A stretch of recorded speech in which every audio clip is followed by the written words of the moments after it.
ಆತ್ಮೀಯ ವೀಕ್ಷಕ ಬಾಂಧವರೇ, ಹೊಸಕುರಲ ವಿಶೇಷ ಮಾತುಕತೆ ಕಾರ್ಯಕ್ರಮ. ಈ ಮಾತುಕತೆ ಕಾರ್ಯಕ್ರಮದಲ್ಲಿ ಇವತ್ತು ನಾವು ರಾಷ್ಟ್ರೀಯ ಬಾಯಿ ಆರೋಗ್ಯ ದಿನ ಇದರ ಬಗ್ಗೆ ನಾವು ಮಾಹಿತಿಯನ್ನು ಹಂಚಿಕೊಳ್ಳಿಕ್ಕಿದ್ದೇವೆ.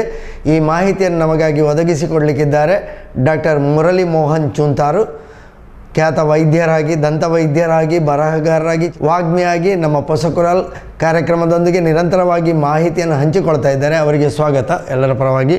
ನಮಸ್ಕಾರ ಡಾಕ್ಟ್ರೇ, ಈಗ ರಾಷ್ಟ್ರೀಯ ಬಾಯಿ ಆರೋಗ್ಯ ದಿನ ಅಂತ ಹೇಳಿ ಇವತ್ತು ನಾವು ಆಚರಣೆ ಮಾಡ್ತಾ ಇದ್ದೇವೆ. ಈ ಆಚರಣೆ ಬಾಯಿ ಆರೋಗ್ಯ ಅಂತ ಹೇಳಿದರೆ ಏನು, ಇದರ ಹಿನ್ನೆಲೆ ಏನು? ನೋಡಿ, ನಮ್ಮ ದೇಹದ ಆರೋಗ್ಯಕ್ಕೂ ನಮ್ಮ ಬಾಯಿ ಆರೋಗ್ಯಕ್ಕೂ ನೇರವಾದ ಸಂಬಂಧ ಇದೆ. ನಾವು ತಿನ್ನುವ ಆಹಾರ, ನಮ್ಮ ಬಾಯಿ ಅಂದರೆ ನಮ್ಮ ದೇಹದ ಹೆಬ್ಬಾಗಿಲು ಥರ. ಸೊ ನಾವು ತಿನ್ನುವ ಆಹಾರ ನಮ್ಮ ಬಾಯಿಯ ಮುಖಾಂತರನೇ ನಮ್ಮ ದೇಹಕ್ಕೆ ಹೋಗಬೇಕು. ಸರಿಯಾಗಿ ಜೀರ್ಣ ಆಗಬೇಕಾದ್ರೆ, ನಾವು ತಿನ್ನುವ ಆಹಾರ ದೇಹಕ್ಕೆ ಸೇರಿಕೊಳ್ಬೇಕಾದ್ರೆ ಬಾಯಿಯ ರೋಲು ಬಹಳ ಇಂಪಾರ್ಟೆಂಟ್. ಸೊ ಈ ನಿಟ್ಟಿನಲ್ಲಿ ಬಾಯಿಯ ಆರೋಗ್ಯದ ಬಗ್ಗೆ ಹೆಚ್ಚು ಜನರಲ್ಲಿ ಜಾಗೃತಿ ಮೂಡಿಸಬೇಕು, ಅರಿವು ಮೂಡಿಸಬೇಕು ಅಂತ ಉದ್ದೇಶದಿಂದ ಈ ರಾಷ್ಟ್ರೀಯ ಬಾಯಿ ಆರೋಗ್ಯ ದಿನ ಅಂತ ಹೇಳಿ ಒಂದು ದಿನವನ್ನು ನಾವು ಪ್ರತಿ ವರ್ಷ ಆಗಸ್ಟ್ 1ರಂದು ಭಾರತೀಯ ದಂತವೈದ್ಯರ ಸಂಘ ಅಂತ ಇದೆ, ಇಂಡಿಯನ್ ಡೆಂಟಲ್ ಅಸೋಸಿಯೇಷನ್ ಅಂತ ಹೇಳಿದೆ, ಇದರ ವತಿಯಿಂದ ನಾವು ಪ್ರತಿ ವರ್ಷ ಆಗಸ್ಟ್ 1ರಂದು ಬಾಯಿ ಆರೋಗ್ಯ ದಿವಸ, ರಾಷ್ಟ್ರೀಯ ಬಾಯಿ ಆರೋಗ್ಯ ದಿವಸ ಅಂಥೇಳಿ ನಾವು ಆಚರಣೆ ಮಾಡಿ ಜನರಲ್ಲಿ ಬಾಯಿ ಆರೋಗ್ಯದ ಬಗ್ಗೆ ಜಾಗೃತಿ ಮೂಡಿಸುವ ಕೆಲಸವನ್ನು ನಾವು ಮಾಡ್ತಾ ಇದ್ದೇವೆ. ಈ ನಿಟ್ಟಿನಲ್ಲಿ ಜನರಲ್ಲಿ ಯಾಕಾಗಿ ಬಾಯಿ ಆರೋಗ್ಯ ಅಗತ್ಯ ಇದೆ, ಬಾಯಿ ಆರೋಗ್ಯ ಹಾಳಾದರೆ ಏನೇನು ದೇಹದ ಆರೋಗ್ಯಕ್ಕೆ ತೊಂದರೆಗಳಾಗ್ತಾ ಇದೆ, ಯಾವ ರೀತಿಯಲ್ಲಿ ಬಾಯಿಯ ಆರೋಗ್ಯವನ್ನು ಕಾಪಾಡಿಕೊಳ್ಳಬೇಕು, ಯಾವ ಸೌಲಭ್ಯಗಳಿದೆ, ಯಾವ ದಂತ ಪರಿಕರಗಳನ್ನು ನಾವು ಉಪಯೋಗಿಸಬೇಕು, ಇಂತಹ ಎಲ್ಲ ವಿಚಾರಗಳನ್ನು ಜನರಿಗೆ, ತಾಯಂದಿರಿಗೆ, ಹೆತ್ತವರಿಗೆ, ಮಕ್ಕಳಿಗೆ, ಪ್ರತಿಯೊಬ್ಬರಲ್ಲೂ ಜಾಗೃತಿ ಮೂಡಿಸುವ ಕೆಲಸವನ್ನು ನಮ್ಮ ಇಂಡಿಯನ್ ಡೆಂಟಲ್ ಅಸೋಸಿಯೇಷನ್ ಮಾಡ್ತಾ ಇದೆ. ರಾಷ್ಟ್ರಾದ್ಯಂತ ಎಲ್ಲ ದಂತವೈದ್ಯರು ಸಹ ಅಷ್ಟೇ ರೋಗಿಗಳಿಗೆ ರೋಗದ ಬಗ್ಗೆ ಜಾಗೃತಿ ಮೂಡಿಸುವ ಕೆಲಸವನ್ನು ನಿರಂತರವಾಗಿ ಮಾಡ್ತಾ ಇದ್ದೇವೆ. ತಮಗೆಲ್ಲ ಗೊತ್ತಿರ್ಬೋದು, ರೋಗವನ್ನು ತಡೆಗಟ್ಟುವುದಕ್ಕೆ ನಾವು ಈಗಿನ ಕಾಲದ ಹೆಚ್ಚಿನ ವೈದ್ಯರು ಒಂದು ಒತ್ತು ಕೊಡ್ತಾ ಇದ್ದಾರೆ.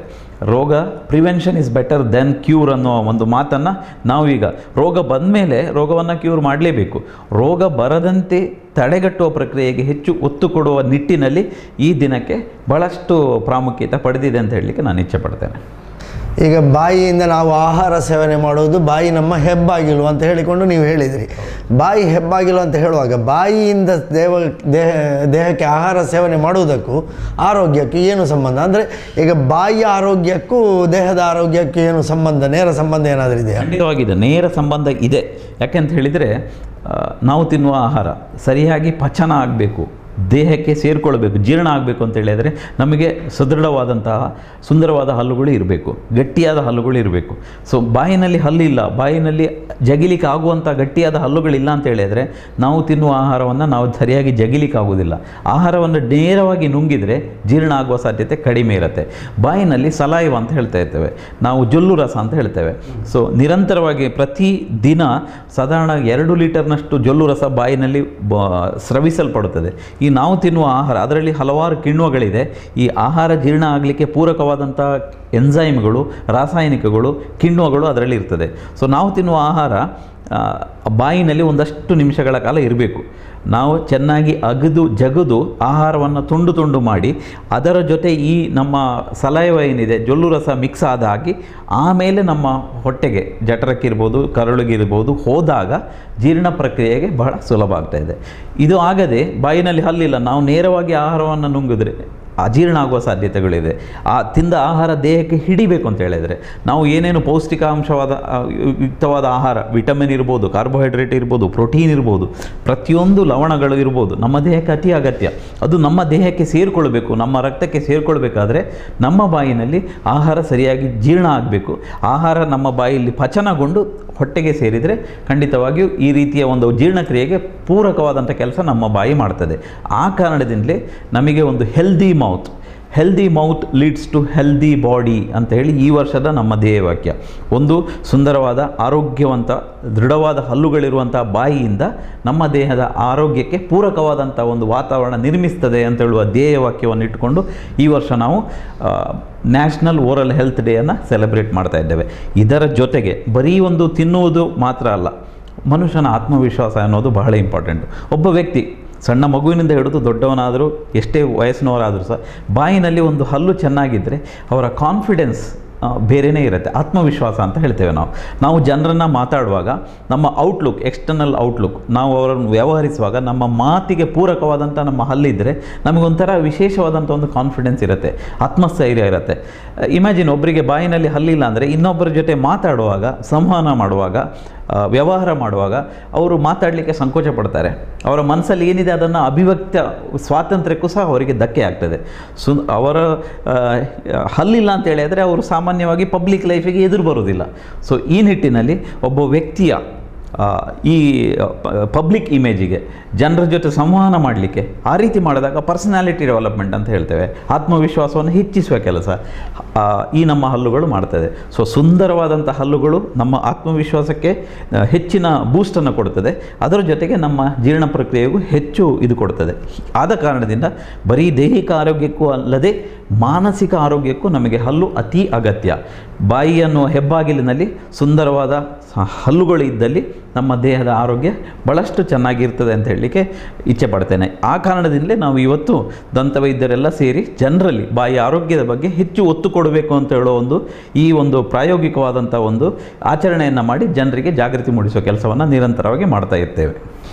ನಮ್ಮ ಮನೆಯಲ್ಲಿ ನಾವು ಸಣ್ಣವರಿರುವಾಗ ಹಿರಿಯರು ಹೇಳ್ತಾರೆ, ಎಡ್ಡೆ ಅಗಿದು ತಿನ್ನಲ್ಲ ಮಗ ಹೇಳಿ, ಅಗಿದು ತಿನ್ನು ಅಂತ ಹೇಳಿದರೆ ಅವರಿಗೆ ಗೊತ್ತಿತ್ತು ಜಗ್ದು ತಿಂದಷ್ಟು ನಮ್ಮ ಜೀರ್ಣ ಶಕ್ತಿ ಒಳ್ಳೆಯದಾಗ್ತದೆ ಮತ್ತು ಜೀರ್ಣಕ್ರಿಯೆ ಸರಿಯಾಗಿರ್ತದೆ ಎನ್ನುವಂತಹ. ಹಿರಿಯರಿಗೆ ಏನೆಲ್ಲ ಗೊತ್ತಿತ್ತು ಅದು ನಮಗೆ ಗೊತ್ತಿಲ್ಲ, ಆದರೆ ಅವರು ಹೇಳ್ತಿದ್ದದ್ದೆಲ್ಲ ಸತ್ಯ ಅಂತ ಹೇಳಿ ಈಗ ತಿಳಿತಾ ಇದೆ.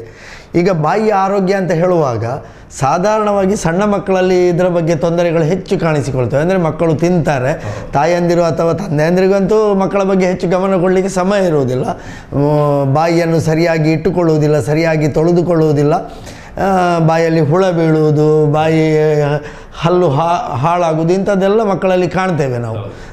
ಹಾಗಿದ್ರೆ ಮಕ್ಕಳ ಬಗ್ಗೆ ಇದರಲ್ಲಿ ಯಾವ ರೀತಿಯ ಜಾಗೃತತೆ ಕೊಡಬೇಕು? ನೋಡಿ, ಇದರಲ್ಲಿ educating A mother is very important step. ತಾಯಿಯನ್ನು ತಾವು ಈಗ ತಾನೇ ಹೇಳಿದಿರಿ, ಮಕ್ಕಳ ವಿದ್ಯಾಭ್ಯಾಸ ಇರ್ಬೋದು, ಮಕ್ಕಳ ಆರೋಗ್ಯ ಇರ್ಬೋದು, ಹೆಚ್ಚಿನ ಕಾಳಜಿ ತಾಯಿಯೇ ಮೊದಲ ಗುರು ಅಂತ ನಾವೇನು ಹೇಳ್ತೇವೆ. ಅದು ವಿದ್ಯಾಭ್ಯಾಸಕ್ಕಿರ್ಬೋದು ಅಥವಾ ಆರೋಗ್ಯದ ಬಗ್ಗೆಯೂ ಅಷ್ಟೇ. ವೈದ್ಯರು ಅಷ್ಟೇ, ಮೊದಲ ವೈದ್ಯರು ಯಾರು? ಮಗುವಿಗೆ ತಾಯಿನೇ. ಮೊದಲ ಟೀಚರ್ ಯಾರು? ತಾಯಿನೇ. ಸೊ ಮಗುವಿನ ಆರೋಗ್ಯ, ಮಗುವಿನ ಎಲ್ಲ ಸಂಪೂರ್ಣ ಪರಿಪೂರ್ಣವಾದ ಡೆವಲಪ್ಮೆಂಟಿಗೆ ತಾಯಿಯೇ ಮೊದಲ ಗುರು, ಮೊದಲ ಶಿಕ್ಷಕಿ, ಹಾಗೆಯೇ ಮೊದಲ ವೈದ್ಯರು ಸಹ. ಹೀಗೆ ಈ ತಾಯಿಯನ್ನು ನಾವು ಎಜುಕೇಟ್ ಮಾಡಬೇಕಾಗುತ್ತೆ. ತಾಯಿಗೆ ಮಗುವನ್ನು ಯಾವ ರೀತಿಯ ಮಗುವಿನ ಬಾಯಿಯ ಆರೋಗ್ಯವನ್ನು ಕಾಪಾಡಿಕೊಳ್ಬೇಕು ಅನ್ನುವ ಒಂದು ಪರಿಜ್ಞಾನ ತಾಯಿಗೆ ಬರುವ ರೀತಿಯಲ್ಲಿ ನಾವು ಒಂದು ರೀತಿಯ ಈ ಅರಿವು ಮೂಡಿಸುವ ಕಾರ್ಯಕ್ರಮ, ಮಾಹಿತಿ ತಾಯಂದಿರು ಹೆಚ್ಚಾಗಿ ತಿಳ್ಕೊಳ್ಬೇಕು. ಯಾಕೆಂದರೆ ಮಕ್ಕಳ ಬಾಯಿಯ ಹಲ್ಲು ಹಾಳಾದರೆ ಒಮ್ಮೆ ಮತ್ತೆ ಅದನ್ನು ಸರಿ ಮಾಡಲಿಕ್ಕೆ ಭಾರಿ ಕಷ್ಟ ಇದೆ. ಹೌದು, ಬೆಳೆಯುವ ಸಿರಿ ಮೊಳಕೆಯಲ್ಲಿ ಅಂತ ಒಂದು ಮಾತಿದೆ. ಸಣ್ಣ ಮಕ್ಕಳಲ್ಲಿ ಹಲ್ಲು ಚೆನ್ನಾಗಿದ್ದರೆ ಮುಂದೆ ಬರುವ ಹಲ್ಲುಗಳು ಸಹ ಚೆನ್ನಾಗಿರ್ತದೆ. ಸಣ್ಣ ಮಕ್ಕಳಿಗೂ ಅಷ್ಟೇ, ಈ ತಿನ್ನೋದು ನೋಡಿ, ಮಕ್ಕಳಲ್ಲಿ ಒಂದು ತಿನ್ನೋದು ಅವರಿಗೊಂದು ಆಟ. ಆ ಮಗುವಿನ ದೈಹಿಕವಾದ ಬೆಳವಣಿಗೆ ಆಗಬೇಕಾದ್ರೆ, ಮಾನಸಿಕ ಬೆಳವಣಿಗೆ ಆಗಬೇಕಾದ್ರೆ ಮಗು ಚೆನ್ನಾಗಿ ತಿನ್ನಬೇಕು. ಆ ತಿನ್ನಬೇಕಾದ್ರೆ ಈ ಹಲ್ಲುಗಳು ಚೆನ್ನಾಗಿರಬೇಕು. ಮಗು ಪ್ರತಿನಿತ್ಯ ಹಲ್ಲು ನೋವು ಅಂತ ಹೇಳಿದರೆ, ನಾನು ತುಂಬ ಮಕ್ಕಳನ್ನು ನೋಡಿದ್ದೇನೆ, ಹಲ್ಲು ನೋವಿದ್ದರೆ ಯಾವ ಮಕ್ಕಳು ಸಹ ತಿನ್ನೋದಕ್ಕೆ ಇಷ್ಟಪಡೋದೇ ಇಲ್ಲ. ಯಾವಾಗ ಮಗು ತಿನ್ನೋದಕ್ಕೆ ಇಷ್ಟಪಡೋದಿಲ್ವೋ ಅದು ಬಹಳ ಡೇಂಜರ್ ಸೈನ್. ಯಾಕೆಂದರೆ ಮಕ್ಕಳಿರೋದೇ ತಿನ್ನೋಕ್ಕೆ. ಮಕ್ಕಳು ನಿದ್ದೆಯಲ್ಲಿ ಬೆಳೀತಾರಂತೆ, ಸರಿಯಾಗಿ ತಿಂದರೆ ಮಕ್ಕಳು ಬೆಳೀತಾರಂತೆ. ಈ ಹಲ್ಲು ನೋವು ಅಂತೇಳಿ ಮಕ್ಕಳು ತಿನ್ನದೇ ಹೋದರೆ ದೈಹಿಕ ಬೆಳವಣಿಗೆ ಆಗೋದಿಲ್ಲ. ಆವಾಗ ನಮ್ಮಲ್ಲಿ ಹಿರಿಯರು ಹೇಳ್ತಾರೆ, ಮಕ್ಕಳು ತಿನ್ನುವ ಕಾಲಕ್ಕೆ ತಿನ್ನದಿದ್ದರೆ ಅವರ ಬೆಳವಣಿಗೆಗಳೇ ಅಲ್ಲಿ ಕುಂಠಿತ ಆಗುತ್ತದೆ. ಅವರಿಗೆ ತಿನ್ನುವ ಕಾಲಕ್ಕೆ ಅಂದರೆ ಬೆಳವಣಿಗೆಯ ಒಂದು ಕಾಲಘಟ್ಟ ಅಂತ ಇದೆ ಮಕ್ಕಳಿಗೆ. ಆ ಕಾಲಘಟ್ಟದಲ್ಲಿ ಅವರಿಗೆ ಬೇಕಾದನ್ನು ಕೊಡುವಂಥ ಹೊಣೆಗಾರಿಕೆ ತಂದೆ ತಾಯಿಗೂ ಇದೆ, ಅವರು ತಿನ್ನುವ ಹಾಗೆ ಮಾಡುವಂಥ ಹೊಣೆಗಾರಿಕೆಯೂ ಇದೆ. ಹೌದು, ಈ ನಿಟ್ಟಿನಲ್ಲಿ ಈ healthy mouth begins at home ಅಂತ ಒಂದು ಮಾತಿದೆ. ವೈದ್ಯರ ಬಳಿ, ದಂತ ವೈದ್ಯರ ಬಳಿ ಆರಂಭ ಆಗುವುದಲ್ಲ. ಈ ತಾಯಂದ್ರೆ ಏನು ಮಾಡಬೇಕು? ಮಗುವಿಗೆ ಕಾಲಕ್ಕೆ ಬಾಯಿಯ ಆರೋಗ್ಯವನ್ನು ಕಾಪಾಡಿಕೊಳ್ಳುವಂಥ ವ್ಯವಸ್ಥೆ. ಈಗ ಹಲ್ಲು, ಬಾಯಿ ಸ್ವಚ್ಛತೆಯನ್ನು ಯಾವಾಗ ಕಾಪಾಡಿಕೊಳ್ಬೇಕು ಅಂದರೆ, ಹಲ್ಲು ಬರುವವರೆಗೆ ತಾಯಿ ಮಗುವಿನ ಬಾಯಿ ಕ್ಲೀನ್ ಮಾಡದೇ ಇರಬೇಕು ಅಂತ ಮಾತಿಲ್ಲ. ಮಗು ಹುಟ್ಟಿದ ಕೂಡಲೇ, ಹುಟ್ಟಿದಂದಿನಿಂದ ಬಾಯಿಯ ಸ್ವಚ್ಛತೆ ಬಗ್ಗೆ ತಾಯಿ ಗಮನ ಕೊಡಬೇಕಾಗತ್ತೆ. ಬಾಯಿನಲ್ಲಿ ಹಲ್ಲಿಲ್ಲದಿದ್ದರೂ ಸಹ ಒಸಡುಗಳಿರುತ್ತೆ, ಈ ಬೊಚ್ಚುಬಾಯಿಗಳಿರುತ್ತೆ, ಆ ಜಾಗವನ್ನು ತಾಯಿ ಬೆರಳಿನಿಂದ ಸರಿಯಾಗಿ ಉಜ್ಜಬೇಕು, ಮಸಾಜ್ ಮಾಡಬೇಕು. ಆವಾಗ ಹಲ್ಲು ಬರುವ ಪ್ರಕ್ರಿಯೆಗೆ ಪೂರಕವಾಗ್ತದೆ. ಮತ್ತು ಸರಿಯಾಗಿ ಮೊಲೆ ಹಾಲು ಕೊಟ್ಟ ಮೇಲೆ ಆ ತಾಯಿ ಸಣ್ಣ ಬಟ್ಟೆಯಿಂದ, ಕ್ಲೀನ್ ಬಟ್ಟೆಯಿಂದ ಅಥವಾ ಹತ್ತಿಯಿಂದ ಆ ಒಸಡುಗಳನ್ನು, ಬೊಚ್ಚು ಬಾಯಿಯನ್ನು ಒರೆಸಬೇಕು. ಹಾಗೆ ಮಾಡಿ ಬಾಯಿಯ ಹೈಜೀನನ್ನು ಇದು ಕಾಪಾಡಿಕೊಳ್ಬೇಕಾಗತ್ತೆ. ಆಮೇಲೆ ಹಲ್ಲು ಬರಲಿಕ್ಕೆ ಶುರುವಾಗುತ್ತೆ. ಸಾಮಾನ್ಯವಾಗಿ 6 ತಿಂಗಳಲ್ಲಿ ಹಲ್ಲುಗಳು ಬರಲಿಕ್ಕೆ ಶುರುವಾಗತ್ತೆ. ಅಷ್ಟು ಸಣ್ಣ ಮಕ್ಕಳಿಗೆ ಹಲ್ಲು ಉಜ್ಜಲಿಕ್ಕೆ ಸಾಧ್ಯ ಇಲ್ಲ. ಸೊ ಮಕ್ಕಳು ಹಲ್ಲು ಉಜ್ಜಲಿಕ್ಕೆ 2 ರಿಂದ 3 ವರ್ಷದವರೆಗೆ ತಾಯಂದಿರೇ ಈ ಮಗುವಿನ ಬಾಯಿಯ ಸ್ವಚ್ಛತೆಯನ್ನು ಕಾಪಾಡಿಕೊಳ್ಳಲಿಕ್ಕೆ ಹೆಚ್ಚಿನ ಮುತುವರ್ಜಿ ವಹಿಸಬೇಕು. ಮಕ್ಕಳಿಗಾಗಿ ಬೇಬಿ ಬ್ರಷ್ಗಳಿದೆ. ಬೇಬಿ ಬ್ರಷ್ಗಳಿಗೆ ಮಕ್ಕಳಿಗೆ ಸಾಮಾನ್ಯವಾಗಿ ಹಲ್ಲು ಉಜ್ಜುವುದು ಅನ್ನೋದು ಒಂದು ಶಿಕ್ಷೆ ಥರ ಆಗಿದೆ ಈಗ. ಅದು ಆಗಬಾರ್ದು. ತಾಯಂದಿರು ಈ ಹಲ್ಲುಜ್ಜುವ ಪ್ರಕ್ರಿಯೆಯನ್ನು ಅದೊಂದು ಆಟದ ಥರ ಮಾಡಿದರೆ, ಈಗ ಫಾರ್ ಎಕ್ಸಾಂಪಲ್ ಒಂದು ಸಿಂಪಲ್ ಮೆಥಡ್, ನಾವು ದಂತವೈದ್ಯರು ಏನು ಮಾಡ್ತೇವೆ ಅಂದರೆ, ನಮ್ಮಲ್ಲಿಗೆ ಬಂದ ಸಣ್ಣ ಮಕ್ಕಳಿಗೆ ನಾವು ಒಂದು 3-4 ಬೇರೆ ಬೇರೆ ಕಲರ್ನ ಬ್ರಷ್ಗಳನ್ನು ಕೊಡ್ತೇವೆ. ಜೂನಿಯರ್ ಬ್ರಷ್ ಅಂತ ಇದೆ, ಬೇಬಿ ಬ್ರಷ್ ಅಂತ ಇದೆ. 2 ವರ್ಷದವರೆಗೆ ಬೇಬಿ ಬ್ರಷ್ ಇದೆ, 2 ರಿಂದ 5 ವರ್ಷದವರೆಗೆ ಜೂನಿಯರ್ ಬ್ರಷ್, ಆಮೇಲೆ ಅಡಲ್ಟ್ ಬ್ರಷ್ ಅಂತ ಶುರುವಾಗುವಂಥದ್ದು. ಈ ಬೇಬಿ ಬ್ರಷ್ಗಳಲ್ಲಿ ಅಟ್ರಾಕ್ಟಿವ್ ಕಲರ್ ಇರುವಂಥ ಬ್ರಷ್ಗಳನ್ನು ನಾವು ಕೊಡ್ತೇವೆ. ರೆಡ್ ಇರ್ಬೋದು, ಬ್ಲೂ ಇರ್ಬೋದು, ಆರೆಂಜ್ ಇರ್ಬೋದು, ಗ್ರೀನ್ ಇರ್ಬೋದು. ಸೊ ಮಕ್ಕಳಿಗೆ ಏನು ಮಾಡ್ತಾರೆ ಅಂತ ತಾಯಂದ್ರೆ ಏನು ಮಾಡಬೇಕು, ಇನ್ನೀ ನಮ್ಮ ಬ್ಲೂ ಕಲರ್ ಬ್ರಷ್ ಇಟ್ಟು ಕುಳಿದೆಕ್ಕುಗ, ಎಳ್ಳೆ ರೆಡ್, ಸೋಮವಾರಕ್ಕೊಂದು ಬಣ್ಣ, ಮಂಗಳವಾರಕ್ಕೊಂದು ಬಣ್ಣ ಅಂತೇಳಿ. ಆವಾಗ ಮಕ್ಕಳೇನು ಮಾಡ್ತಾರೆ, ಅವರಿಗೆ ಆಟ ಆಗ್ತದೆ, ಅದು ಶಿಕ್ಷೆ ಆಗೋದಿಲ್ಲ. ಇನ್ನು ಸೋಮವಾರ ಆ ಕಲರ್ದ ಬ್ರಷ್ ಇಟ್ಟು ಕುಳಿದೆಕ್ಕಣ ಅಂತ ತಾಯಿ ಮಗುಗೆ ಕೇಳಿದರೆ ಮಗುವಿಗೆ ಅದೊಂದು ಆಟ ಅಂತ ಅನ್ನಿಸ್ತದೆ. ಇಲ್ಲಾಂದರೆ ಬೆಳಿಗ್ಗೆ ಎದ್ದು ಕೂಡಲೇ ಪೋಲ ಮಗ ಕುಳಿದೆಕ್ಕದ್ವಲ್ಲ ಅಂತ ಹೇಳಿದರೆ ಅದನ್ನು ಶಿಕ್ಷೆ ಅಂತ ಹೇಳ್ತಾರೆ. ಮಕ್ಕಳು ಸಹ ಹಲ್ಲು ಉಜ್ಜುವುದನ್ನು ಒಪ್ಪಿಕೊಳ್ಳೋದಿಲ್ಲ. ಈ ರೀತಿ ತಾಯಂದಿರು ಮಾಡಿದರೆ ಹಲ್ಲುಜ್ಜುವ ಒಂದು ಪ್ರಕ್ರಿಯೆಯನ್ನು ಅವರು ಎಂಜಾಯ್ ಮಾಡ್ತದೆ. ಆವಾಗ ಬಾಯಿಯ ಆರೋಗ್ಯವನ್ನು ಖಂಡಿತವಾಗಿ ಕಾಪಾಡಿಕೊಳ್ಳಲಿಕ್ಕೆ ಸಾಧ್ಯವಾಗ್ತದೆ. ಈ ರೀತಿ ಮಾಡಿದರೆ ಹಲ್ಲು ಚೆನ್ನಾಗಿರ್ತದೆ, ಚೆನ್ನಾಗಿ ಜಗದು ತಿನ್ನಲಿಕ್ಕೆ ಮಕ್ಕಳು ತಿನ್ನುವುದನ್ನು ಇಷ್ಟಪಡ್ತದೆ. ಇದೆಲ್ಲ ಮಾಡದೆ ಬರೀ ಹಲ್ಲು ನೋವಿನಿಂದ ದಿನ ರಾತ್ರಿ ಅಳ್ತಾ ಇದ್ದರೆ ತಾಯಿಗೂ ನಿದ್ದೆ ಇಲ್ಲ, ಮಗುವಿಗೂ ನಿದ್ದೆ ಇಲ್ಲ, ಮಗು ತಿನ್ನೋದು ಬಿಡ್ತದೆ, ದೈಹಿಕ ಬೆಳವಣಿಗೆ ಹಾಳಾಗ್ತದೆ. ಅದರ ಜೊತೆಗೆ ಈಗ ಸಪೋಸ್ ಎದುರುಗಡೆ ಹಲ್ಲು ಹಾಳಾದರೆ, ನಾನು ಸಾಮಾನ್ಯವಾಗಿ ಶಾಲೆಗಳಲ್ಲಿ ನೋಡಿದ್ದೇನೆ, ಮಗುವಿನ ಮುಂದಿನ ಹಲ್ಲು ಬಿದ್ದು ಹೋದರೆ ಸಹಪಾಠಿಗಳು ಏನು ಮಾಡ್ತಾರೆ, ಮಕ್ಕಳನ್ನು ನೋಡಿ ಅಜ್ಜ ಅಂತೇಳಿ ಅವನನ್ನು ಹಾಸ್ಯ ಮಾಡ್ತಾರೆ. ಅವಾಗೆ ಹಲ್ಲಿಲ್ಲ ಅಂತೇಳಿ ಅವನನ್ನು ಹಾಸ್ಯ ಮಾಡ್ತಾರೆ. ಆವಾಗ ಈ ಮಗುವಿಗೆ ಒಂದು ಇನ್ಫೀರಿಯಾರಿಟಿ ಕಾಂಪ್ಲೆಕ್ಸ್ ಬರ್ತದೆ. ಇನ್ನೊಬ್ಬನಿಗೆ ಬಾಯಿನಲ್ಲಿ ಮುಂದುಗಡೆ ಹಲ್ಲಿರುತ್ತೆ, ಇವನಿಗೆ ಹಲ್ಲಿರಲ್ಲ. ಆಗ ಅವನೊಂದು ಇಂಟ್ರೋವರ್ಟ್ ಆಗ್ತಾನೆ, ಅವನು ಮಾತಾಡಲಿಕ್ಕೆ ಹೆಸಿಟೇಟ್ ಮಾಡ್ತಾನೆ. ಸೊ ಇದು ಆಗಬಾರ್ದು ಅಂತ ಇದ್ದರೆ ತಾಯಂದಿರು ಮಕ್ಕಳ ಆರೋಗ್ಯದ ಬಗ್ಗೆ, ಹಲ್ಲಿನ ಆರೋಗ್ಯದ ಬಗ್ಗೆ ಹೆಚ್ಚಿನ ಗಮನ ಕೊಟ್ಟರೆ ಬೋತ್ ಫಿಸಿಕಲ್ ಡೆವಲಪ್ಮೆಂಟ್ ಮತ್ತು ಸೈಕಲಾಜಿಕಲ್ ಡೆವಲಪ್ಮೆಂಟಿಗೆ ತಾಯಂದಿರು ವೆರಿ ವೆರಿ ಇಂಪಾರ್ಟೆಂಟ್. ಇದನ್ನು ನಾವು ಇವತ್ತು ತಾಯಂದಿರಿಗೆ ನಾನು ಹೇಳಲಿಕ್ಕೆ ಇಷ್ಟಪಡ್ತೇನೆ. ದಯವಿಟ್ಟು ನಿಮ್ಮ ಮಕ್ಕಳ ಹಲ್ಲಿನ ಆರೋಗ್ಯವನ್ನು ಕಾಪಾಡಿಕೊಳ್ಳಬೇಕಾದ್ರೆ ನೀವು ವೈಟಲ್ ರೋಲ್ ವಹಿಸಬೇಕು. ಆ ನಿಟ್ಟಿನಲ್ಲಿ ಸರ್ವತೋಮುಖ ಬೆಳವಣಿಗೆಗೆ, ಮಕ್ಕಳ ಬೆಳವಣಿಗೆಗೆ ತಾಯಂದಿರೇ ಜವಾಬ್ದಾರಿ ಅಂತ ಹೇಳಲಿಕ್ಕೆ ನಾನು ಇಚ್ಛೆಪಡ್ತೇನೆ.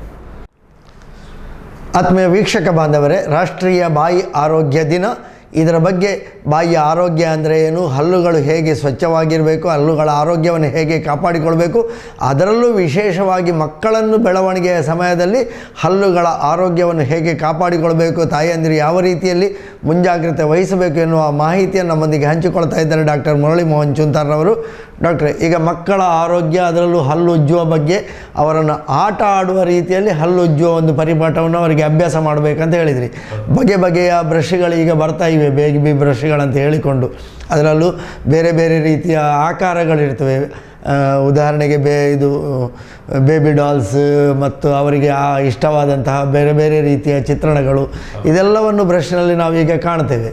ಕೆಲವು ಮಕ್ಕಳಿಗೆ ಆಟ ಅಂತ ಹೇಳಿದರೆ ಪೇಸ್ಟ್ ಹಾಕಿ ಕೊಟ್ಟರೆ ಅದನ್ನು ನುಂಗುವ ಅಭ್ಯಾಸವೂ ಇರ್ತದೆ ಮಕ್ಕಳಿಗೆ. ಈ ರೀತಿಯಾಗಿರುವಾಗ ಮಕ್ಕಳ ಆರೋಗ್ಯಕ್ಕೆ ಯಾವ ರೀತಿಯ ಹಲ್ಲುಜ್ಜುವ ಪರಿಪಾಠ ಒಂದು ಕಡೆ ಆದರೆ, ಅವರಿಗೆ ಆಹಾರ ಯಾವ ರೀತಿಯ ಕ್ರಮವಾಗಿರಬೇಕು? ನೋಡಿ, ಮಕ್ಕಳಲ್ಲಿ ಜಂಕ್ ಫುಡ್ಗಳನ್ನು ನಾವು ಕೊಡಲೇಬಾರದು ಮಕ್ಕಳಿಗೆ. ಜಂಕ್ ಫುಡ್ಗಳಂದರೆ ನಾವು ಏನು ಹೇಳ್ತೀವಿ ಅಂದರೆ, ಈಗ ನಮಗೀಗ ಮಾರುಕಟ್ಟೆಯಲ್ಲಿ ಇದು ಸಿದ್ಧ ಆಹಾರಗಳು ಅಂತ ನಾವು ಹೇಳ್ತೇವೆ. ಈ ಕಲರ್ ಪ್ಯಾಕೆಟ್ಗಳಲ್ಲಿ ಈಗ ಲೇಸ್ ಇರ್ಬೋದು, ಕುರ್ಕುರೆ ಇರ್ಬೋದು, ಇನ್ಯಾವುದೇ ಇದು ವೇಫರ್ಸ್ಗಳು ಏನೇನಿರುತ್ತೆ, ಬೇರೆ ಬೇರೆ ಕಲರ್ಗಳಲ್ಲಿ, ಬೇರೆ ಬೇರೆ ಬಣ್ಣಗಳಲ್ಲಿ, ಅದು ದಿಢೀರ್ ಆಹಾರಗಳು, ಸಿದ್ಧಪಡಿಸಿದ ರಾಸಾಯನಿಕ ಇರುವಂಥ ಆಹಾರಗಳು. ಈ ರೀತಿಯ ಆಹಾರಗಳು ಖಂಡಿತವಾಗಿ ಯಾವುದೇ ಮಕ್ಕಳಿಗೆ ಕೊಡಬಾರ್ದು. ನಾವು ಲೇಸ್ ಇರ್ಬೋದು, ಕುರ್ಕುರೆ ಇರ್ಬೋದು, ಯಾವುದೇ ವೈಯಕ್ತಿಕವಾಗಿ ಯಾವುದೇ ಕಂಪನಿ ಮೇಲೆ ನಮಗೆ ಯಾವುದೇ ರೀತಿಯ ಇದಿಲ್ಲ. ಆದರೆ ಈ ಸಿದ್ಧ ಆಹಾರಗಳಲ್ಲಿ ರಾಸಾಯನಿಕಗಳ ಅಂಶಗಳು ಜಾಸ್ತಿ ಇರುತ್ತೆ. ಮತ್ತು ಪ್ರಿಸರ್ವೇಟಿವ್ ಅಂತೇಳಿ ಕ್ಯಾನ್ಸರ್ಕಾರಕ ವಸ್ತುಗಳು ಇರ್ತದೆ. Over A period of time ಅದು ದೈಹಿಕ ಮತ್ತು ಮಾನಸಿಕ ಡೆವಲಪ್ಮೆಂಟಿಗೆ ಖಂಡಿತವಾಗಿಯೂ ಮಾರಕ ಆಗ್ತದೆ. ಇದು ಸಂಶೋಧನೆಗಳಿಂದ ಸಾಬೀತಾಗಿದೆ. ಯಾವತ್ತೋ ತಿಂಗಳಲ್ಲಿ 1-2 ದಿವಸ ಮಗು ಕೇಳಿದಾಗ ನೀವು ಲೇಸ್ ಕುರುಕುರೆ ಕೊಡ್ಬೋದು.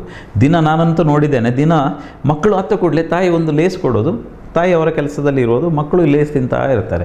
ಈ ರೀತಿ ಮಾಡಲೇಬಾರ್ದು ಮಕ್ಕಳಿಗೆ. ಈ ಸಿದ್ಧ ಆಹಾರ, ರೆಡಿಮೇಡ್ ಫುಡ್ ವಿತ್ ಪ್ರಿಸರ್ವೇಟಿವ್, ಈ ರಾಸಾಯನಿಕಗಳು, ಅದನ್ನು ಆಹಾರ ಕೆಡದಂತೆ ಮಾಡುವಂಥ ರಾಸಾಯನಿಕಗಳು ಖಂಡಿತವಾಗಿಯೂ ನಮ್ಮ ಲಿವರಿಗೆ ಕ್ಯಾನ್ಸರ್ ಕಾರಕವಾಗ್ತದೆ.